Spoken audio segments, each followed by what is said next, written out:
Hi everyone. Illumination continuation ആണ് നമ്മളിപ്പോൾ നോക്കാൻ പോകുന്നത്. അപ്പോൾ ഡിഫറെൻറ്റ് ടൈപ്സ് ഓഫ് ലാംപ്സ് നമ്മൾ കഴിഞ്ഞ ക്ലാസ്സിൽ പറഞ്ഞിട്ടുണ്ടായിരുന്നു. അപ്പോൾ അതിൻ്റെ തന്നെ ബാക്കിയായിട്ട് വരുന്ന സോഡിയം വേപ്പർ ലാമ്പും അതുപോലെ മെർക്കുറി വേപ്പർ ലാമ്പും ഒക്കെയാണ് ഈ വീഡിയോയിൽ നമ്മൾ ഡിസ്കസ് ചെയ്യാൻ പോകുന്നത്. First one sodium vapour lamp. Cold cathode gas discharge ലാമ്പാണ്. സോഡിയം വേപ്പർ ലാമ്പ് എന്ന് പറയുമ്പോൾ നമ്മൾ പറഞ്ഞിട്ടുണ്ടായിരുന്നു ഹോട്ട് കാഥോഡ് ഗ്യാസ് ഡിസ്ചാർജ് ലാമ്പും ഉണ്ട്, അതുപോലെ കോൾഡ് കാഥോഡ് ഗ്യാസ് ഡിസ്ചാർജ് ലാമ്പും ഉണ്ട്. അപ്പോൾ അതിനകത്ത് കോൾഡ് കാഥോഡ് ഗ്യാസ് ഡിസ്ചാർജ് ലാമ്പിനകത്ത് നിയോൺ ലാമ്പുകളെല്ലാം പറഞ്ഞിട്ടുണ്ടായിരുന്നു. അതിനകത്ത് വരുന്ന വേറൊരു എക്സാമ്പിളാണ് sodium vapour lamp, which gives a yellow colour light. Sodium vapour lamp yellow കളറാണ് ലൈറ്റ് തരാറുള്ളത്. And not suitable for locations were colour rendition is important. Colour rendition important ആയിട്ടുള്ള സ്ഥലങ്ങളിൽ ഒരിക്കലും സോഡിയം വേപ്പർ ലാമ്പ് അത്ര സ്യൂട്ടബിൾ ആയിട്ട് അല്ല. Colour rendition എന്ന് പറയുമ്പോൾ നമുക്ക് സെപ്പറേറ്റ് ആയിട്ട് ഓരോ കളറും റെക്കഗ്നൈസ് ചെയ്ത് അറിയാനുള്ള ആ ഒരു കഴിവ് അത് ആവശ്യമായിട്ടുള്ള സ്ഥലങ്ങളിൽ ഒരിക്കലും നമുക്ക് സ്ട്രീറ്റ് ലൈറ്റിലൊക്കെ അതുകൊണ്ടാണ് സോഡിയം വേപ്പർ ലാമ്പ് ഉപയോഗിക്കുന്നത്.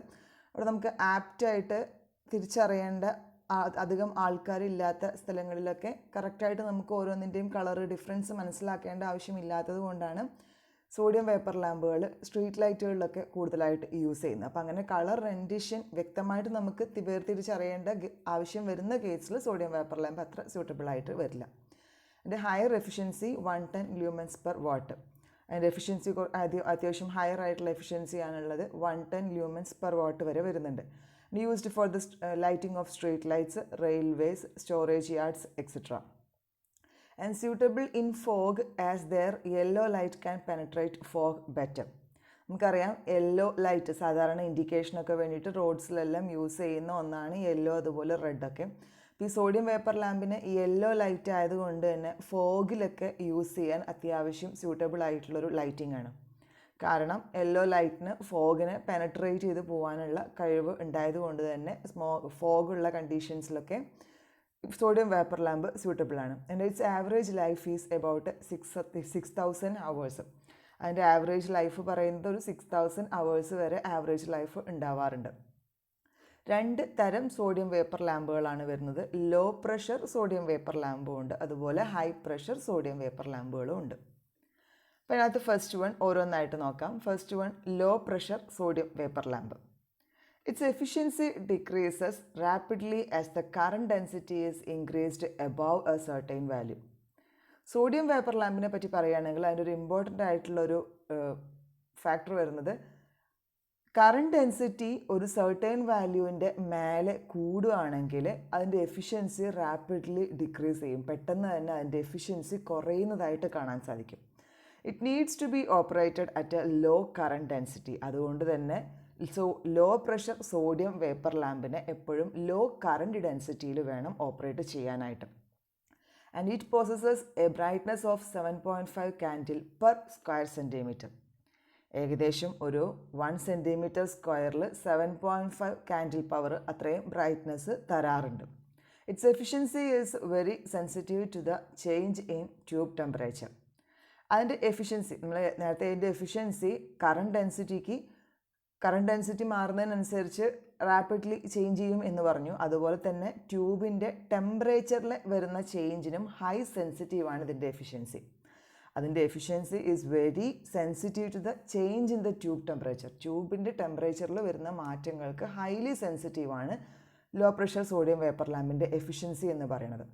അപ്പോൾ അതുകൊണ്ട് തന്നെ എപ്പോഴും മാക്സിമം എഫിഷ്യൻസി മെയിൻറ്റെയിൻ ചെയ്യണം എന്നുണ്ടെങ്കിൽ ഒരു 220 ഡിഗ്രി സെൽഷ്യസിന് അടുത്തായിട്ട് വേണം എപ്പോഴും ലോ പ്രഷർ സോഡിയം വേപ്പർ ലാമ്പിൻ്റെ ടെമ്പറേച്ചർ മെയിൻറ്റെയിൻ ചെയ്യാനായിട്ട്. Whole tube is placed in a detachable double walled vacuum jacket. മൊത്തം ട്യൂബ് ഒരു ഡബിൾ വാൾഡ് 2 വാൾഡ് ആയിട്ടുള്ളൊരു വാക്വം ജാക്കറ്റ്, ഡിറ്റാച്ച് ചെയ്യാൻ പറ്റുന്ന ഒരു വാക്വം ജാക്കറ്റിൻ്റെ അകത്തായിട്ടാണ് ഹോൾ ട്യൂബിനെ പ്ലേസ് ചെയ്തിട്ടുള്ളത്. The long lamp tube is bend to a U shape to suit the jacket.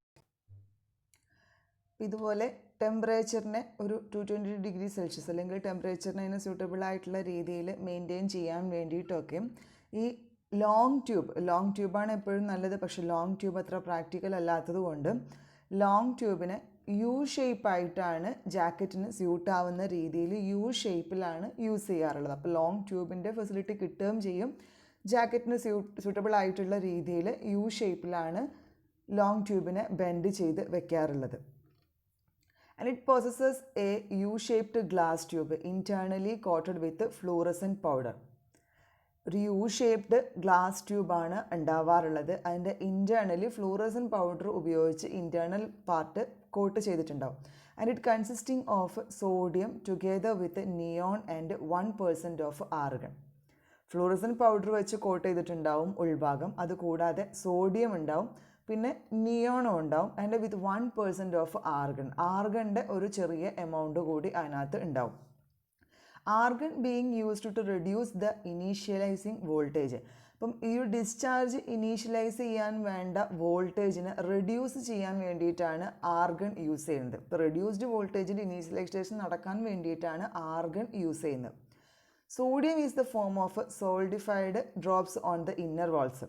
Sodium available ആയിട്ടുള്ളത് എങ്ങനെയാണ്? അതിൻ്റെ ഇന്നർ വാളിൽ സോളിഡിഫൈഡ് ഫോംസിൽ, സോളിഡിഫൈ ചെയ്ത ഫോമിലാണ്, അതായത് കട്ടിയായിട്ടുള്ള രൂപത്തിലാണ് സോഡിയം സാധാരണ കാണാറുള്ളത്. അത് ഫിഗർ കാണിച്ചിട്ടുണ്ട്. നമുക്ക് 2 ട്യൂബ്, അതിൻ്റെ പുറത്ത് ഒരു ട്യൂബ് കാണാം. നമുക്ക് പോലെ കോയിൽഡ് ഇലക്ട്രോഡ് കാണാം. അതിനകത്ത് അതിനെല്ലാം ഓട്ടോ ട്രാൻസ്ഫോമർ വഴി കണക്ട് ചെയ്തിട്ടുണ്ട്. ഓട്ടോ ട്രാൻസ്ഫോമർ എന്നൊരു പവർ ഫാക്ടർ കറക്ഷൻ കപ്പാസിറ്റർ കൂടി പ്രൊവൈഡ് ചെയ്തിട്ടുണ്ട്. പുറത്തായിട്ടൊരു വാക്വം ഫ്ലാസ്ക് പോലെയാണ് പുറത്തുള്ള ട്യൂബ് കാണുന്നത്. യു ഷേപ്പിൽ ലോങ് ട്യൂബിനെ ഫോൾഡ് ചെയ്ത് വെച്ചതായിട്ടും കാണാം. And the tube contains 2 barium and strontium coated coiled tungsten electrodes at both ends. നമ്മൾ ട്യൂബിനെ യു ഷേപ്പിൽ ബെൻഡ് ചെയ്തിട്ടുണ്ട്. എന്നിട്ട് ആ ട്യൂബിൽ ബെൻഡ് ചെയ്താൽ കൂടി 2 എൻഡിലും, ആ ജോയിൻ ചെയ്യുന്ന 2 എൻഡിലും ഇലക്ട്രോഡുകൾ പ്രൊവൈഡ് ചെയ്തിട്ടുണ്ട്. അപ്പോൾ ആ ഇലക്ട്രോഡുകൾ എങ്ങനെയാണ്? It is the 2 barium and strontium coated. ബേരിയവും അതുപോലെ സ്ട്രോങ്ഷ്യം ഉപയോഗിച്ച് കോട്ട് ചെയ്ത ടങ്സ്റ്റൺ, കോയിൽഡ് ടങ്സ്റ്റൺ ഇലക്ട്രോഡുകളാണ് അവിടെ പ്രൊവൈഡ് ചെയ്തിട്ടുള്ളത്. കോയിൽഡ് ടങ്സ്റ്റൺ ഇലക്ട്രോഡുകൾ. The 2 ends of the electrodes are fixed to the bayonet cap. എന്നിട്ട് ഈ 2 എൻഡും ഇലക്ട്രോഡുകളുടെ 2 എൻഡും ബയോനെറ്റ് ക്യാപ്പുമായിട്ട് കണക്ട് ചെയ്തിട്ടുണ്ടാവും, ബയോനെറ്റ് ക്യാപ്പിലേക്ക് ഫിക്സ് ചെയ്തിട്ടുണ്ട്. അപ്പോൾ ഇത്രയുമാണ് ലോ പ്രഷർ സോഡിയം വേപ്പർ ലാമ്പിനകത്ത് വരുന്നത്. ദെൻ നെക്സ്റ്റ് വരുന്നത് ഹൈ പ്രഷർ സോഡിയം വേപ്പർ ലാമ്പാണ്. High pressure sodium vapour lamp ആണെങ്കിൽ its operates at much higher current which flows through a much shorter arc tube. ഇതിനകത്താണെങ്കിൽ ഹയർ കറണ്ടിലാണ് അത് ഓപ്പറേറ്റ് ചെയ്യണത്. Which flows through a much shorter arc tube. ഭയങ്കര ചെറിയ ഒരു ആർക്ക് tube. നേരത്തെ ആണെങ്കിൽ ലോങ് ആയിട്ടുള്ള ആർക്ക് ട്യൂബാണ് നമ്മൾ ഉപയോഗിച്ചിട്ടുണ്ടായിരുന്നത്. ഇവിടെ നമുക്ക് ഫിഗറിൽ കാണാം ആർക്ക് ട്യൂബ് വളരെ ചെറുതാണ്, ചെറിയൊരു ബൾബാണ് ഇവിടെ യൂസ് ചെയ്യുന്നത്. ആ ഒരു ബൾബിൻ്റെ അകത്ത് ചെറിയൊരു ആർക്ക് ട്യൂബ് മാത്രമാണ് പ്രൊവൈഡ് ചെയ്തിട്ടുള്ളത്. അതിനെയാണ് ഡിസ്ചാർജ് ട്യൂബ് അഥവാ ആർക്ക് ട്യൂബ്. ഈ ആർക്ക് ട്യൂബ് എന്ന് പറയുന്നത് ഭയങ്കര ഷോർട്ടറാണ്. അപ്പോൾ ആ ഷോർട്ടർ ലെങ്ത്തിലാണ് ഹയർ കറണ്ട് ഫ്ലോ ചെയ്യുന്നത്.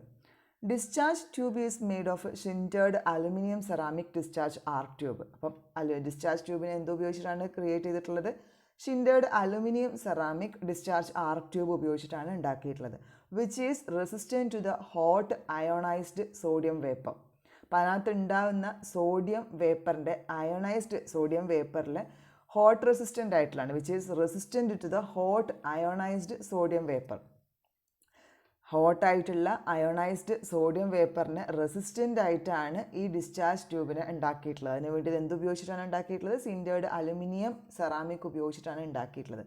It's up to a temperature of about 1600 degree Celsius. അപ്പോൾ 1600 ഡിഗ്രി സെൽഷ്യസ് വരെ ടെമ്പറേച്ചറിന് റെസിസ്റ്റൻ്റ് ആയിട്ടാണ് ആ മെറ്റീരിയൽ ഉപയോഗിച്ചിട്ടുള്ളത്. And it transmits over 90% of the visible radiation. Visible റേഡിയേഷൻ്റെ 90% വരെ അത് ട്രാൻസ്മിറ്റ് ചെയ്യും. അപ്പോൾ നേരത്തെ കേസിൽ നമ്മൾ പറഞ്ഞിട്ടുണ്ടായിരുന്നു കളർ റെൻഡിഷൻ വേണ്ട കേസിൽ നമുക്ക് low pressure sodium vapour lamp അത്ര സ്യൂട്ടബിൾ അല്ല എന്ന്. പക്ഷേ ഈ കേസിലാണെങ്കിൽ 90%ഓളം വിസിബിൾ റേഡിയേഷനെ ട്രാൻസ്മിറ്റ് ചെയ്യുന്നുണ്ട്. And it operates at a pressure of about half an atmosphere. അതായത് അറ്റ്മോസ്ഫിയറിക് പ്രഷറിൻ്റെ half 0.5 atmospheric pressure of HG, മെർക്കുറിയാണ് അറ്റ്മോസ്ഫിയർ പ്രഷർ നമ്മൾ മെഷർ ചെയ്യാറുള്ളത്. അപ്പോൾ അറ്റ്മോസ്ഫിയറിക് പ്രഷറിൻ്റെ ഒരു പകുതി 0.5 ഓഫ് അറ്റ്മോസ്ഫിയറിക് പ്രഷറിലാണ് ഇത് നോർമലി ഓപ്പറേറ്റ് ചെയ്യാറുള്ളത്. അപ്പോൾ ഒരു ഹൈ പ്രഷർ സോഡിയം വേപ്പർ ലാമ്പിൻ്റെ ഫിഗറാണ് കാണിച്ചിട്ടുള്ളത്. നേരത്തെ കാണിച്ചതിൽ നിന്നും വ്യത്യാസമുണ്ട്. നേരത്തെ ലോങ് ട്യൂബായിരുന്നു പ്രൊവൈഡ് ചെയ്തിട്ടുണ്ടായിരുന്നത്, ഡിസ്ചാർജ് ട്യൂബ്. ഇവിടെ ഒരു ചെറിയ ട്യൂബാണ്, 2 ഇലക്ട്രോഡുകൾ പ്രൊവൈഡ് ചെയ്തിട്ടുണ്ട്. അതുപോലെ ഒരു സോഡിയം വേപ്പർ അതിൻ്റെ അകത്ത് കോട്ട് ചെയ്തിട്ടുണ്ടായിരിക്കും, അല്ലെങ്കിൽ സോളിഡിഫൈ രൂപത്തിൽ സോഡിയം വേപ്പർ അതിൻ്റെ അകത്തുണ്ടായിരിക്കും. ദെൻ ബേസും ആ ബേസിലേക്ക് എന്നിട്ട് ഈ ട്യൂബിനെ കണക്ട് ചെയ്തിട്ടുണ്ട്. Enclosed in an evacuated hard glass envelope of elliptical shape to maintain the tube at the correct temperature. ട്യൂബിനെ കറക്റ്റ് ടെമ്പറേച്ചറിൻ്റെ അകത്ത് മെയിൻറ്റെയിൻ ചെയ്യാൻ വേണ്ടിയിട്ട് ഒരു ഹാർഡ് ഗ്ലാസ് എൻവലപ്പ് ഇവാക്വേറ്റ് ചെയ്യാൻ മീൻസ് അതിനകത്ത് എയർ റിമൂവ് ചെയ്ത് വാക്വം ആയിരിക്കും ഇപ്പോൾ പുറത്തുള്ള ഗ്ലാസ് എൻവലപ്പ്.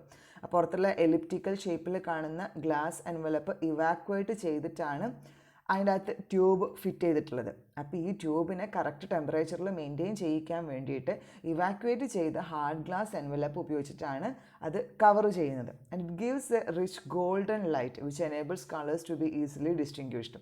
അപ്പോൾ ഈ കേസിൽ കളർ റെൻഡിഷൻ്റെ പ്രോബ്ലം വരുന്നില്ല.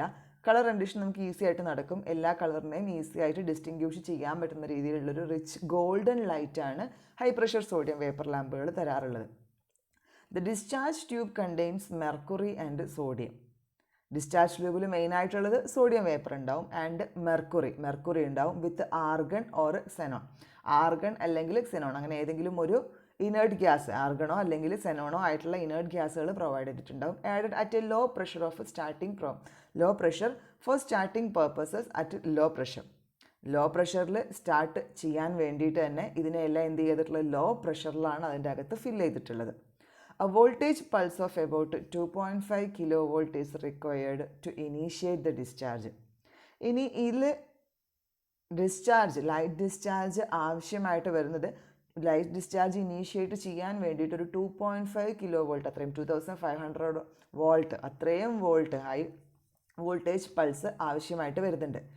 ഈ വോൾട്ടേജ് പൾസ് ജനറേറ്റ് ചെയ്യുന്നത് ഒരു എക്സ്റ്റേണൽ ഇഗ്നീറ്റർ ഉപയോഗിച്ചിട്ടോ അല്ലെങ്കിൽ ബിൽറ്റ് ഇൻ തെർമൽ സ്റ്റാർട്ടർ ഉപയോഗിച്ചിട്ടോ ആണ്. ഒന്നുകിൽ നമുക്ക് എക്സ്റ്റേണൽ ആയിട്ടൊരു ഇഗ്നേറ്റർ ഉപയോഗിച്ചിട്ട് നമുക്ക് ഇത്രയും വോൾട്ടേജ് ഇതിന് സപ്ലൈ ചെയ്യാം, അതല്ലെങ്കിൽ അതിനകത്ത് തന്നെ ബിൽറ്റ് ഇൻ ആയിട്ട് വരുന്ന തെർമൽ സ്റ്റാർട്ടർ ഉപയോഗിച്ചിട്ടും ഈ ഹൈ വോൾട്ടേജിനെ കൊടുക്കാവുന്നതാണ്. ഇനി അതിനകത്ത് വരുന്ന മെയിൻ പാർട്സിൽ ഒരെണ്ണം വരുന്നതാണ് ലീക്ക് ട്രാൻസ്ഫോമർ. നമ്മൾ ഫിഗറിനകത്ത് നേരത്തെ പറഞ്ഞതുപോലെ തന്നെ ഇതിനകത്ത് സോഡിയം വേപ്പറിനകത്ത് വരുന്നൊരു മെയിൻ കമ്പണൻ്റാണ് ലീക്ക് ട്രാൻസ്ഫോമർ എന്ന് പറയുന്നത്. The ignition voltage of sodium vapour lamps is varying from the 400 to 600. Ignition voltage sodium vapour ലാമ്പിൻ്റെ നോർമലായിട്ടും അതിൻ്റെ ഇഗ്നീഷൻ വോൾട്ടേജ് എന്ന് പറയുന്നത് 400 മുതൽ 600 വരെ വേരി ചെയ്യുന്നുണ്ട്. ആ leak transformer performs the dual role. ഒരു ലീക്ക് ട്രാൻസ്ഫോമർ നമ്മൾ വെച്ച് കഴിഞ്ഞാൽ ആ ലീക്ക് ട്രാൻസ്ഫോമർ സാധാരണ 2 റോൾ, രണ്ട് ആക്ടിവിറ്റീസ്, 2 ഫങ്ഷൻസ് അതവിടെ ചെയ്യാറുണ്ട്. Providing the ignition voltage initially. അപ്പോൾ ഇനീഷ്യലി ആവശ്യമായിട്ടുള്ള ഇഗ്നീഷൻ വോൾട്ടേജ് പ്രൊവൈഡ് ചെയ്യുന്നു. അതുകൂടാതെ it acting as a choke for limiting the current subsequently when the lamp starts conducting. അപ്പോൾ ഇനീഷ്യലി ആവശ്യമായിട്ടുള്ള ഇഗ്നീഷൻ വോൾട്ടേജ് കൊടുക്കുന്നു. അതുകൂടാതെ ഇനി ലാമ്പ് കണ്ടക്ട് ചെയ്യാൻ തുടങ്ങിക്കഴിഞ്ഞാൽ അതിൻ്റെ ഹൈ കറണ്ട് വരുന്നതിനെ ലിമിറ്റ് ചെയ്യാൻ വേണ്ടി, കറണ്ടിനെ ലിമിറ്റ് ചെയ്യാനും കൂടിയിട്ടുള്ളൊരു ചോക്കായിട്ട് കൂടെ ഈ ലീക്ക് ട്രാൻസ്ഫോമർ ആക്ട് ചെയ്യാറുണ്ട്. അപ്പോൾ ലീക്ക് ട്രാൻസ്ഫോമറിന് 2 ഫങ്ഷൻസ് ആണ് മെയിനായിട്ടുള്ളത്. ഒന്ന് ignition voltage initially ignition voltage provide ചെയ്യാൻ വേണ്ടിയിട്ടും, ദെൻ ലാമ്പ് കണ്ടക്ട് ചെയ്യാൻ തുടങ്ങിക്കഴിഞ്ഞാൽ അതിൽ കറണ്ട് ലിമിറ്റ് ചെയ്യാൻ വേണ്ടിയിട്ടുള്ള ചോക്കായിട്ടും ആക്ട് ചെയ്യാറുണ്ട്. ഇതിന് functions of a sodium vapour ലാമ്പിൽ മെയിനായിട്ട് വരുന്ന ഫങ്ഷൻസ് ആണ്. The sodium is usually in the form of a solid deposited on the sides of the tube walls. ട്യൂബിൻ്റെ വാളിൻ്റെ ഉൾഭാഗത്തായിട്ട് സോളിഡ് ഫോമിൽ ഡെപ്പോസിറ്റ് ചെയ്ത രീതിയിലാണ് സോഡിയം അവൈലബിൾ ആയിട്ടുള്ളത്. So in the initial stage, when the potential is applied to the lamp, it operates as a low pressure neon lamp with a pink color. അപ്പോൾ ആദ്യമേ നമ്മൾ പൊട്ടൻഷ്യൽ കൊടുക്കുന്ന സമയത്തേക്ക് ഈ lamp low pressure neon lamp ആയിട്ടാണ് work ചെയ്യാറുള്ളത്. Low pressure neon lamp എങ്ങനെയാണോ work ചെയ്യുന്നത് അതുപോലെയാണ് വർക്ക് ചെയ്യുക, വിത്ത് പിങ്ക് കളറായിട്ടായിരിക്കും പൊതുവേ ആ ഒരു ലാമ്പ് വർക്ക് ചെയ്യാറുള്ളത്. As the lamp worms up, ഇനി ലാമ്പ് വാമപ്പ് ആയി കഴിഞ്ഞാൽ, ഇനീഷ്യൽ ഡിസ്ചാർജ് ഉണ്ടായി ലാമ്പ് വാമപ്പ് ആവാൻ തുടങ്ങിക്കഴിഞ്ഞാൽ ഇറ്റ് വേപ്പറൈസസ് ദ സോഡിയം. ഇപ്പോൾ സോഡിയം അവിടെ സോളിഡ് ഫോമിലായിരുന്നു, ഇപ്പോൾ അതിനെ വാമപ്പ് ചെയ്ത് കഴിഞ്ഞാൽ സോഡിയം മെല്ലെ വേപ്പറൈസ് ചെയ്യാൻ തുടങ്ങും. And slowly it radiates out yellow light. അങ്ങനെ സോഡിയം വേപ്പറൈസ് ചെയ്യാൻ തുടങ്ങിക്കഴിഞ്ഞാൽ പിന്നെ നോർമലി സോഡിയത്തിൻ്റെ കളറായിട്ടുള്ള യെല്ലോ ലൈറ്റ് അത് പ്രൊഡ്യൂസ് ചെയ്യാൻ തുടങ്ങും. ആൻഡ് ആഫ്റ്റർ അബൌട്ട് 10 minutes, ഏകദേശം ഒരു 10 മിനിറ്റോളം കഴിഞ്ഞാൽ it starts to giving the full output, ഒരു ഫുൾ ഔട്ട്പുട്ട് തന്നെ തരാൻ തുടങ്ങും. അപ്പോൾ ആദ്യമേ അത് ലോ പ്രഷർ നിയോൺ ലാമ്പ് പോലെയാണ് ആക്ട് ചെയ്യുന്നത്. അത് കഴിഞ്ഞിട്ടൊരു കുറച്ച് സമയം കഴിയുമ്പോഴാണ് അത് ഫുൾ ഔട്ട്പുട്ടിൽ സോഡിയം വേപ്പർ ലാമ്പായിട്ട് യെല്ലോ ലൈറ്റ് കൂടി പ്രൊഡ്യൂസ് ചെയ്യാൻ തുടങ്ങുന്നത്. And leakage transformer controls the current to the safe values. നേരത്തെ പറഞ്ഞു കറണ്ടിനെ സേഫ് വാല്യൂവിലേക്ക് ലിമിറ്റ് ചെയ്യുന്നത് ലീക്കേജ് ട്രാൻസ്ഫോമറാണ്. And the lamp works at low voltage and the working temperature is about 300 degrees Celsius. അപ്പോൾ ലാമ്പ് വർക്ക് ചെയ്യുന്നത് ലോ വോൾട്ടേജിലാണ്. തുടക്കത്തിൽ ഒരു ഇഗ്നീഷ്യൻ വോൾട്ടേജ് വേണമെന്ന് മാത്രം, അത് കഴിഞ്ഞാൽ പിന്നെ ലാമ്പ് വർക്ക് ചെയ്യുന്നത് ലോ വോൾട്ടേജിലാണ്. And the working temperature is about 300 degrees Celsius. Working temperature എന്ന് പറയുന്നത് 300 degrees Celsius അടുത്തായിട്ടാണ് വരുന്നത്.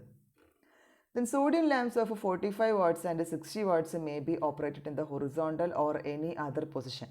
45 വോൾട്ടിലും അതുപോലെ 60 വാട്ടേജിലൊക്കെയുള്ള ലാമ്പുകൾ ഹൊറിസോണ്ടലായിട്ടോ അല്ലെങ്കിൽ ഏത് പൊസിഷനിൽ വേണമെങ്കിലും വർക്ക് ചെയ്യാവുന്നതാണ്. The cap of the lamp should always be higher than the lamp itself. ലാമ്പിൻ്റെ ക്യാപ്പ് എപ്പോഴും ലാമ്പിനേക്കാളും ഹയർ പൊസിഷനിലായിട്ടായിരിക്കണം ഇരിക്കേണ്ടത്. അതായത് സോഡിയം ഇലക്ട്രോഡിൻ്റെ പുറകിലായിട്ട്, ബിഹൈൻഡ് ദ ഇലക്ട്രോഡ്, അത് സെറ്റിൽ ആവാതിരിക്കാൻ വേണ്ടിയിട്ടാണ് അങ്ങനെ ക്യാപ്പ് എപ്പോഴും ലാമ്പിൻ്റെ ഹയർ പൊസിഷനിലായിട്ട് ഉപയോഗിക്കണം എന്ന് പറയുന്നത്, ഫിക്സ് ചെയ്യണം എന്ന് പറയുന്നത്. Average life of a sodium lamp is well over 6000 hours for 3 or more burning hours per switching operation. അപ്പോൾ ഏകദേശം average life of sodium lamp പറയുന്നത് ഒരു ഓവർ 6000 hours, 6000 മണിക്കൂറുകൾക്ക് മുകളിൽ കിട്ടാറുണ്ട്. ഓരോ സ്വിച്ചിങ് ഓപ്പറേഷനിലും 3 or more ബേണിംഗ് അവേഴ്സ്. ഓരോ സ്വിച്ചിങ് ഓപ്പറേഷനിലും ഓരോ പ്രാവശ്യം ഓൺ ചെയ്യുമ്പോഴും നമ്മൾ 3 അതിൽ കൂടുതലോ മണിക്കൂറുകൾ വർക്ക് ചെയ്തിട്ട് നമുക്കൊരു 6000 മണിക്കൂർ വരെ അതിൻ്റെ ആവറേജ് ലൈഫ് കിട്ടാറുണ്ട്. അപ്പോൾ ഒരു സോഡിയം ലാമ്പിൻ്റെ സിമ്പിൾ ഡാറ്റ ഷീറ്റാണ് താഴെ കൊടുത്തിട്ടുള്ളത്. എത്ര വാട്ട്സ്, 45 വാട്ട്സിലാണെങ്കിലും 80 വോൾട്ടിൽ വർക്ക് ചെയ്യും. അതിൻ്റെ മിനിമം സ്റ്റാർട്ടിംഗ് വോൾട്ടേജ് എന്ന് പറയുന്നത് 80 വോൾട്ടിൽ വർക്ക് ചെയ്യുന്നതാണ്. മിനിമം സ്റ്റാർട്ടിംഗ് വോൾട്ടേജ് എന്ന് പറയുന്നത് 340 വോൾട്ട് വരെ വേണ്ടി വരുന്നുണ്ട്. കറണ്ട് ആണെങ്കിൽ 0.6 ആംപിയർ ആണ്. ലൈറ്റ് ഔട്ട്പുട്ട് എന്ന് പറയുമ്പോൾ 3500 ലൂമൻസ് ആണ്. അപ്പോൾ അത് ഉപയോഗിച്ചിട്ട് നമുക്ക് എന്ത് ചെയ്യാം, ലൂമൻസ് പെർ വാട്ട് വെച്ചിട്ട് അതിൻ്റെ എഫിഷ്യൻസി കണ്ടുപിടിക്കാം. ആൻഡ് ഡയമെൻഷൻ, അങ്ങനത്തെ ഒരു 45 വാട്ട്സിൻ്റെ ലാമ്പാണെങ്കിൽ അതിൻ്റെ സൈസ് എത്രയാണെന്ന് തന്നിട്ടുണ്ട്. നെക്സ്റ്റ് വേണ്ടത് ടിൻ ഓക്സൈഡ് സോഡിയം ലാംപ്സ് ആണ്. അപ്പോൾ സോഡിയം ലാംപ്സിൻ്റെ തന്നെ കുറച്ച് ഇമ്പ്രൂവ്മെൻറ്റ് വരുത്തിയിട്ടുള്ള, ഓർഡിനറി സോഡിയം ലാമ്പിൽ കുറച്ച് ഇമ്പ്രൂവ്മെൻറ്റ് വരുത്തിയിട്ട് വരുന്നൊരു അഡ്വാൻസ്ഡ് വേർഷനാണ് ടിൻ ഓക്സൈഡ് സോഡിയം ലാംപ്സ് എന്ന് പറയുന്നത്. അതിൻ്റെ ഏകദേശം അതിൻ്റെ പവർ എന്ന് പറഞ്ഞാൽ അതിൻ്റെ ലൈറ്റ് ഔട്ട്പുട്ട് എന്ന് പറയുന്നത് 150 ലൂമൻസ് പെർ വാട്ട് വരുന്നുണ്ട്.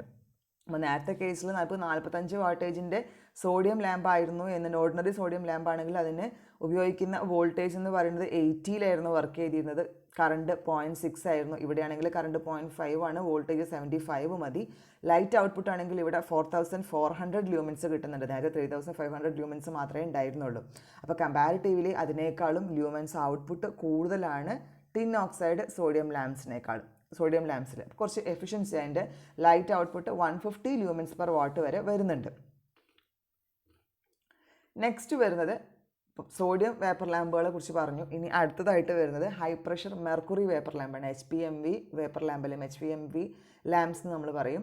And the discharge occurs in an inner tube enclosed in an outer evacuated tube. ഇപ്പോൾ ഡിസ്ചാർജ് നടക്കുന്നത് എവിടെയാണ്, നേരത്തെയൊക്കെ പറഞ്ഞതുപോലെ തന്നെ ഒരു ഇന്നർ ട്യൂബാണുള്ളത്. ഈ ഇന്നർ ട്യൂബ് ഒരു ഔട്ടർ ഇവാക്വേറ്റഡ് ട്യൂബിൻ്റെ അകത്ത് എൻക്ലോസ് ചെയ്ത രീതിയിലാണ് വരുന്നത്. The inner tubes of glass or quartz contains mercury and a small amount of argon to assist the starting of the discharge. അപ്പോൾ ഈ കേസിലും നമ്മൾ എന്താ ചെയ്യുന്നത്, ഇന്നർ ട്യൂബുകൾ ഉണ്ടാക്കിയിട്ടുള്ളത് ക്വാർട്സ് അല്ലെങ്കിൽ ഗ്ലാസ് ഉപയോഗിച്ചിട്ടാണ്. അതിൻ്റെ അകത്ത് എന്ത് ഫില്ല് ചെയ്തിട്ടുണ്ട്, മെർക്കുറിയും പിന്നെ ഒരു സ്മോൾ എമൗണ്ട് ഓഫ് ആർഗണും നമ്മൾ ഫില്ല് ചെയ്യാൻ ഉപയോഗിച്ചിട്ടുണ്ട്. ഇതിൽ ആർഗണാണ് നേരത്തെ പോലെ തന്നെ ഡിസ്ചാർജ് സ്റ്റാർട്ട് ചെയ്യാൻ വേണ്ടിയിട്ട് അസിസ്റ്റ് ചെയ്യുന്നത് ആർഗണാണ്. അത് കഴിഞ്ഞാൽ പിന്നെ ആ ഡ്യൂട്ടി മെർക്കുറി ഏറ്റെടുത്തോളൂ. And the electrodes are rich in electron emitting materials in order to permit ease in the release of electrons. അപ്പോൾ ഇത് ഡിസ്ചാർജ് സ്റ്റാർട്ട് ചെയ്ത് കഴിഞ്ഞാൽ പിന്നെ ഇലക്ട്രോഡുകളിൽ നിന്നും ഇലക്ട്രോൺസിന് ഇലക്ട്രോൺസിന് പുറത്തേക്ക് വരാൻ തുടങ്ങിക്കഴിഞ്ഞാൽ മാത്രമേ 2 ഇലക്ട്രോഡുകൾ തമ്മിൽ ഡിസ്ചാർജ് ഉണ്ടാവുകയുള്ളൂ. സോ അങ്ങനെ മാത്രമേ അത് കണ്ടിന്യൂ ചെയ്യുള്ളൂ. അതിൻ്റെ ഗ്ലോ കണ്ടിന്യൂ ചെയ്യണമെങ്കിൽ ഇവിടെ എന്ത് വേണം? ഇലക്ട്രോൺസ് റിലീസ് ചെയ്യണം. അപ്പോൾ അങ്ങനെ ഇലക്ട്രോൺസ് റിലീസ് ചെയ്യാൻ റിച്ച് ഇൻ ഇലക്ട്രോൺസ് ആവശ്യത്തിന് എമിറ്റ് ചെയ്യാൻ കഴിവുള്ള ഇലക്ട്രോഡുകളാണ് ഇതിനകത്ത് യൂസ് ചെയ്തിട്ടുള്ളത്. അപ്പോൾ ഇതിനകത്ത് നമുക്ക് ഫിഗറിനകത്ത് കാണാം 2 മെയിൻ ഇലക്ട്രോഡുകളുണ്ട്. അതുകൂടാതെ ഒരു സ്റ്റാർട്ടിംഗ് ഓക്സിലറി ഇലക്ട്രോഡ് കൂടി ഇവിടെ പ്രൊവൈഡ് ചെയ്തിട്ടുണ്ട്. ഒരു ചോക്ക് ഉണ്ട്, ദെൻ ഒരു കപ്പാസിറ്റർ കണക്ട് ചെയ്തിട്ടുണ്ട് അക്രോസ് ദ 240 വോൾട്ട് AC. ഈ ഒരു സ്റ്റാർട്ടിംഗ് ഇലക്ട്രോഡ് ഒരു റെസിസ്റ്റർ വഴിയാണ് അത് മെയിൻ ഇലക്ട്രോഡ് അല്ലെങ്കിൽ അതിൻ്റെ ക്യാപ്പിലേക്ക് കണക്ട് ചെയ്തിട്ടുള്ളത്. വർക്കിംഗ് ഓഫ് HPMV ലാംപ്സ് പറയുകയാണെങ്കിൽ it operates at a high pressure to start the discharge start ചെയ്യാൻ വേണ്ടിയിട്ട് അതെന്താ ചെയ്യുന്നത്? ഹൈ പ്രഷറിലാണ് വർക്ക് ചെയ്യുന്നത്. To start the discharge an auxiliary electrode is positioned quite close to the main electrode. അപ്പോൾ main ഇലക്ട്രോഡിന് അടുത്തായിട്ട് ഡിസ്ചാർജ് സ്റ്റാർട്ട് ചെയ്യാൻ വേണ്ടിയിട്ട് മെയിൻ ഇലക്ട്രോഡിന് അടുത്തായിട്ട് ഒരു ഓക്സിലറി ഇലക്ട്രോഡ് കൂടി പ്രൊവൈഡ് ചെയ്തിട്ടുണ്ട്. Auxiliary electrode is connected to the lamp terminal through A high resistor. നമ്മൾ നേരത്തെ ഫിഗറിൽ പറഞ്ഞു 2 ഇലക്ട്രോഡ് മെയിൻ ഇലക്ട്രോഡ് ആണെങ്കിൽ അത്യാവശ്യം നല്ല ഗ്യാപ്പ് ഉണ്ടാകും. പക്ഷേ മെയിൻ ഇലക്ട്രോഡിൻ്റെ തൊട്ടടുത്തായിട്ടാണ് ഓക്സിലറി ഇലക്ട്രോഡ് പ്രൊവൈഡ് ചെയ്തിട്ടുള്ളത്. ഈ ഓക്സിലറി ഇലക്ട്രോഡിനെ ഒരു റെസിസ്റ്റർ വഴിയാണ് ബൾബിൻ്റെ അല്ലെങ്കിൽ ലാമ്പിൻ്റെ ടെർമിനലിലേക്ക് കണക്ട് ചെയ്തിട്ടുള്ളത്. The high resistor limits the current. Normally high resistor എന്തായിരിക്കും? കറണ്ടിനെ ലിമിറ്റ് ചെയ്യാൻ വേണ്ടിയിട്ട് ഉപയോഗിക്കും. When switched on the normal main voltage is not sufficient to start the discharge between the main electrodes. നമുക്കറിയാം നമ്മൾ സ്റ്റാർട്ട് ചെയ്യുന്ന സമയത്തേക്ക് ഉണ്ടാകുന്ന വോൾട്ടേജ് എന്ന് പറയുന്നത് ഒരിക്കലും ആ 2 മെയിൻ ഇലക്ട്രോഡുകൾക്കിടയിൽ ഡിസ്ചാർജ് ഉണ്ടാക്കാൻ വേണ്ടിയിട്ടുള്ള ഡിസ്ചാർജ് സ്റ്റാർട്ട് ചെയ്യാനുള്ള അത്രയും വോൾട്ടേജ് അത് ഉണ്ടാവില്ല. പക്ഷേ എങ്ങനെ ഉണ്ടാവും? ഇറ്റ്സ് ദ മെയിൻ ഇലക്ട്രോഡും ആ മെയിൻ ഇലക്ട്രോഡും അവിടെയുള്ള ഒരു ഓക്സിലറി ഇലക്ട്രോഡ് പറഞ്ഞു. ഈ ഓക്സിലറി ഇലക്ട്രോഡിൻ്റെ ഇടയ്ക്കുള്ള ഷോർട്ട് ഡിസ്റ്റൻസിൽ ഡിസ്ചാർജ് സ്റ്റാർട്ട് ചെയ്യാൻ വേണ്ടിയിട്ടുള്ള അത്രയും വോൾട്ടേജ് എന്തായിരിക്കും? അത് സഫീഷ്യൻ്റ് ആയിരിക്കും. നമ്മൾ കൊടുക്കുന്ന വോൾട്ടേജ് ആ 2 ഓക്സിലറി ഇലക്ട്രോഡിനും ആ മെയിൻ ഇലക്ട്രോഡിനും ഇടയ്ക്കുള്ള ഷോർട്ട് ഡിസ്റ്റൻസിൽ ഡിസ്ചാർജ് സ്റ്റാർട്ട് ചെയ്യാൻ സഫീഷ്യൻ്റ് ആയിരിക്കും. At the beginning, the discharge current passing through the high resistance causes a potential difference to develop between the starting electrode and one of the main electrode through the argon gas. അപ്പോൾ നമ്മൾ start ചെയ്യുന്നത് ബിഗിനിങ്ങിൽ നമ്മളൊരു voltage കൊടുക്കുന്ന സമയത്തേക്ക് നമ്മളൊരു supply കൊടുക്കുന്ന സമയത്ത് എന്താ സംഭവിക്കുന്നത്? ഈ ഒരു ഓക്സിലറി ഇലക്ട്രോഡും അതുപോലെ മെയിൻ ഇലക്ട്രോഡും ഇതിൻ്റെ ഇടയ്ക്ക് ഡിസ്ചാർജ് സ്റ്റാർട്ട് ചെയ്യാൻ എളുപ്പമായിരിക്കും. അങ്ങനെ നമ്മൾ കൊടുക്കുന്ന സമയത്തേക്ക് ഹൈ റെസിസ്റ്റൻസിൽ എന്ത് സംഭവിക്കും? Current discharge current passing through the high resistance. ഈ ഹൈ റെസിസ്റ്റൻസിലൂടെ ഡിസ്ചാർജിങ് കറണ്ട് പാസ് ചെയ്ത് കഴിഞ്ഞാൽ ഹൈ റെസിസ്റ്റൻസിന് അക്രോസ് എന്ത് വരും? ഒരു പൊട്ടൻഷ്യൽ ഡിഫറൻസ് വരും. നോർമലി ഇത് ഹൈ റെസിസ്റ്റൻസ് ആയതുകൊണ്ട് തന്നെ അതിന് ഇടയ്ക്ക് ഉണ്ടാകുന്ന പൊട്ടൻഷ്യൽ ഡിഫറൻസും അത്യാവശ്യം ലാർജ് ആയിരിക്കും. ഈ പൊട്ടൻഷ്യൽ ഡിഫറൻസ് ഉപയോഗിച്ചുകൊണ്ട് മെയിൻ ഇലക്ട്രോഡിനും അതുപോലെ സ്റ്റാർട്ടിംഗ് ഇലക്ട്രോഡിൻ്റെയും ഇടയ്ക്ക് നമുക്ക് ഡിസ്ചാർജ് കണ്ടിന്യൂ ചെയ്യാം ത്രൂ ദ ആർഗൺ ഗ്യാസ്. അവിടെ ആർഗൺ ഗ്യാസിലാണ് ഈ ഡിസ്ചാർജ് നടക്കുന്നത്. ദ ഡിസ്ചാർജ് അപ്പം ഇനീഷ്യേറ്റ് ചെയ്യാൻ വേണ്ടിയിട്ട് മാത്രമാണ് ഇവിടെ ആർഗൺ ഗ്യാസ് ഉപയോഗിക്കുന്നത്. And the discharge now spreads rapidly until it takes place between the main electrode. അപ്പോൾ ഓൾറെഡി ഡിസ്ചാർജ് സ്റ്റാർട്ട് ചെയ്തതുകൊണ്ട് ആർഗൺ ഗ്യാസിന് ഡിസ്ചാർജിന് ഹെൽപ്പ് ചെയ്യുകയും ചെയ്തു. സോ എന്ത് ചെയ്യും? പെട്ടെന്ന് തന്നെ ഡിസ്ചാർജ് പിന്നെ സ്പ്രെഡ് ചെയ്തിട്ട് മെയിൻ ഇലക്ട്രോഡുകൾക്ക് ഇടയിൽ ഡിസ്ചാർജ് നടക്കാൻ വേണ്ടിയിട്ട് അത് സഹായിക്കും. The argon discharge then warms up the tube and vaporizes the mercury. ഈ ആർഗൺ ഡിസ്ചാർജ് വരുന്നതോട് കൂടിയിട്ട് നമ്മുടെ ട്യൂബ് വാമപ്പ് ചെയ്തിട്ട് മെർക്കുറി വേപ്പറൈസ് ചെയ്യാൻ തുടങ്ങും. The discharge then takes place in the mercury vapour. അപ്പോൾ ഫസ്റ്റിൽ ഡിസ്ചാർജ് നടത്തുന്നത് ആർഗൺ ഗ്യാസിലാണെങ്കിൽ ഇപ്പോൾ മെർക്കുറി വേപ്പറൈസ് ചെയ്യാൻ തുടങ്ങിയപ്പോൾ മെർക്കുറിയിൽ ഡിസ്ചാർജ് കണ്ടിന്യൂ ചെയ്യും. Types of HPMV lamps. ഇപ്പം ഹൈ പ്രഷർ മെർക്കുറി വേപ്പർ ലാമ്പിനകത്ത് വരുന്ന 3 ടൈപ്പുകളാണ് മെയിനായിട്ടും. MA ടൈപ്പ്, അതായത് മെർക്കുറി വേപ്പർ ലാമ്പിനകത്ത് തന്നെ ഓക്സിലറി ഇലക്ട്രോഡുകൾ വരുന്ന സെയിം ടൈപ്പ്. അതുകൂടാതെ ഈ ഓക്സിലറി ഇലക്ട്രോഡ് കൂടാതെ ഒരു ടങ്സ്റ്റൺ ഫിലമെൻറ്റും കൂടി വരുന്നതാണ് MAT ടൈപ്പ് എന്ന് പറയുന്നത്. Then mercury vapour lamp with auxiliary electrode and bayonet cap. ഒരു ഓക്സിലറി ഇലക്ട്രോഡ് കൂടാതെ ഒരു ബയോനെറ്റ് ക്യാപ്പും കൂടെ വരുമ്പോൾ അതിനെ MB ടൈപ്പ് എന്ന് പറയും. അങ്ങനെ 3 ടൈപ്പാണ് ഹൈ പ്രഷർ മെർക്കുറി വേപ്പർ ലാമ്പിൻ്റെ അകത്ത് മെയിനായിട്ട് വരുന്നത്. അതിനകത്ത് MA type high pressure mercury vapour lamp എങ്ങനെയാണെന്ന് നോക്കാം. ഫിഗറിനകത്ത് ഹൈ പ്രഷർ മെർക്കുറി വേപ്പർ ലാമ്പിൻ്റെ MA ടൈപ്പ് കാണിച്ചിട്ടുണ്ട്. ഒരു internally coated outer jacket provide ചെയ്തിട്ടുണ്ട്. അതിനകത്തേക്ക് പിന്നെ സീരീസ് റെസിസ്റ്റർ ഉണ്ട്. നമ്മുടെ ഇലക്ട്രോഡുകളെ കണക്ട് ചെയ്യാൻ വേണ്ടി ഒരു സീരീസ് റെസിസ്റ്റർ പ്രൊവൈഡ് ചെയ്തിട്ടുണ്ട്. സീരീസ് റെസിസ്റ്റർ എന്തിനായിരിക്കും? കറണ്ട് ലിമിറ്റ് ചെയ്യാൻ വേണ്ടിയിട്ടാണ്. ദെൻ പ്രൈമറി ഇലക്ട്രോഡ് ഉണ്ട്, രണ്ട് മെയിൻ ഇലക്ട്രോഡുകളുണ്ട്. ദെൻ സെക്കൻഡറി ഇലക്ട്രോഡ് ഉണ്ട്. അതിനകത്ത് മെർക്കുറി ട്യൂബിൻ്റെ അകത്ത് മെർക്കുറി വേപ്പർ ഉപയോഗിച്ച് ഫില്ല് ചെയ്തിട്ടുണ്ട്. The discharge tube is made of borosilicate. Discharge tube എന്തുകൊണ്ടാണ് ഉണ്ടാക്കിയിട്ടുള്ളത്? ബോറോസിലിക്കേറ്റ് ഉപയോഗിച്ചിട്ടാണ് ഉണ്ടാക്കിയിട്ടുള്ളത്. and the main and auxiliary electrodes are sealed with an initial pressure of 1.5 atmosphere. അപ്പോൾ ഈ മെയിൻ ഇലക്ട്രോഡും അതുപോലെ ഓക്സിലറി ഇലക്ട്രോഡുകളൊക്കെ സീൽ ചെയ്ത് വെച്ചിട്ടുള്ളത് എങ്ങനെയാണ്? At a pressure of 1.5 atmosphere. 1.5 atmospheric പ്രഷറിലാണ് ഈ ഇലക്ട്രോഡുകളെല്ലാം മെയിൻറ്റെയിൻ ചെയ്തിട്ടുള്ളത്. And the lamp has a screw cap and is connected to the mains through the chalk.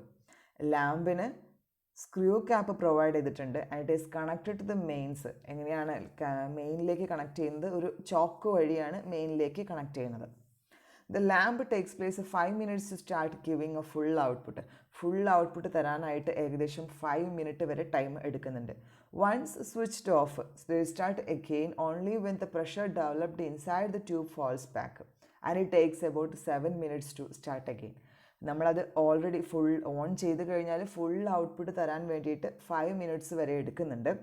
ഇനി നമ്മളത് ഓഫ് ചെയ്ത് കഴിഞ്ഞാൽ വീണ്ടും റീസ്റ്റാർട്ട് ചെയ്യുന്നത് എപ്പോഴാണ്? Only when the pressure developed inside the tube falls back.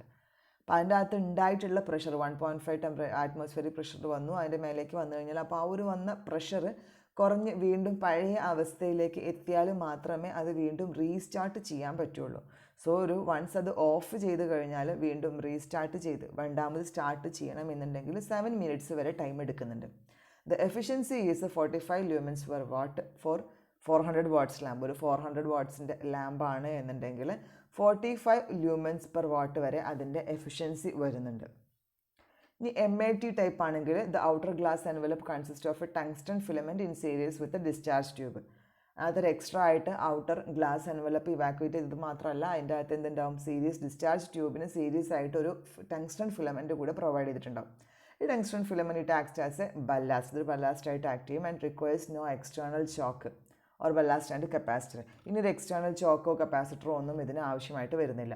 When the lamp is switched on it works as a filament lamp and it's full output is given by the outer tube. അപ്പോൾ lamp switch on ചെയ്ത് കഴിഞ്ഞാൽ outer ട്യൂബിൻ്റെ സഹായത്തോട് കൂടിയിട്ട് അതൊരു full output തരികയും ഒരു filament ലാമ്പായിട്ട് work ചെയ്യുകയും ചെയ്യും. സ്റ്റാർട്ടിങ്ങിൽ അതൊരു ടങ്സ്റ്റൺ ഫിലമെൻറ്റ് നമ്മൾ കൊടുത്തത് കൊണ്ട് ടങ്സ്റ്റൺ ഫിലമെൻറ്റ് പ്രൊവൈഡ് ചെയ്തത് കൊണ്ട് അത് ഇനീഷ്യലി അത് സ്റ്റാർട്ട് ചെയ്യുന്ന സമയത്തേക്ക് അപ്പോൾ MA ടൈപ്പിനകത്തൊരു മെയിനായിട്ട് വരുന്ന ടങ്സ്റ്റൺ ഫിലമെൻറ്റും കൂടെ പ്രൊവൈഡ് ചെയ്തിട്ടുണ്ട്. അപ്പോൾ ഈ ടങ്സ്റ്റൺ ഫിലമെൻറ്റ് പ്രൊവൈഡ് ചെയ്തത് കൊണ്ട് തന്നെ അതെന്തായിരിക്കും? ഇനീഷ്യലി ആ ഔട്ടർ ട്യൂബ് ടങ്സ്റ്റൺ ഫിലമെൻറ്റോട് കൂടിയിട്ട് ഒരു ഫിലമെൻറ്റ് ലാമ്പായിട്ട് ഫുൾ ഔട്ട്പുട്ട് തരുന്നിട്ട് വർക്ക് ചെയ്യും. At the same time, the discharge tube starts warming up and when a particular temperature is attained, a thermal switch operates. ഈ സമയത്ത് എന്ത് ചെയ്യുന്നുണ്ടാവും? Discharge tube already warm up ചെയ്യാൻ തുടങ്ങിയിട്ടുണ്ടാവും. എന്നിട്ടൊരു particular temperature എത്തിക്കഴിഞ്ഞാൽ ഒരു thermal switch operate ചെയ്യും. The thermal switch cut off the part of the filament so that the voltage across the discharge tube increases. ഇപ്പോൾ തെർമൽ സ്വിച്ച് ഓപ്പറേറ്റ് ചെയ്ത് കഴിഞ്ഞാൽ ഒരു ഫിലമെൻറ്റിൻ്റെ ഒരു പാർട്ട് അതെന്ത് ചെയ്യും? കട്ട് ചെയ്ത് കളയും. സോ ഫിലമെൻറ്റിലേക്ക് സപ്ലൈ കൊടുക്കുന്ന ഫിലമെൻറ്റിലേക്ക് ക്രോസുള്ള വോൾട്ടേജ് സോ ഒരു പാർട്ട് കട്ട് ചെയ്ത് കളഞ്ഞിട്ട് നമ്മൾ ഡിസ്ചാർജ് ട്യൂബിൻ്റെ വോൾട്ടേജ് ഇൻക്രീസ് ചെയ്യാൻ തുടങ്ങും.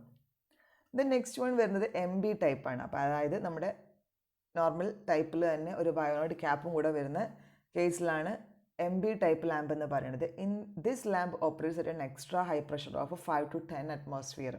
ഇത് extra high pressure 5 to 10 atmospheric പ്രഷറിൽ വരെയാണ് ഇത് വർക്ക് ചെയ്യുന്നത്.